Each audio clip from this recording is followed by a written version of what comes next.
Hello everyone, welcome to the HardReset channel, and today I'm going to show you how to enable or disable soft skin effect on the SONY Alpha 6400 camera.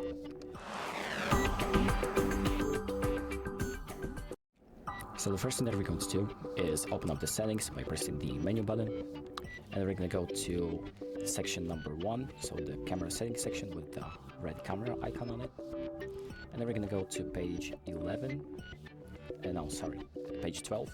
Page 12 has the soft skin effect option. I'm going to select that, and here you can enable or disable this option. You can also take off the lens to try it out for yourself. So as you can see, you can select a face and see if the option fits you. And once you're done with that, you can just press the button to enable this option. And once you're done, it will take you back to your viewport. So that's about it. Thank you for watching. I hope this video helps, and make sure to like and subscribe.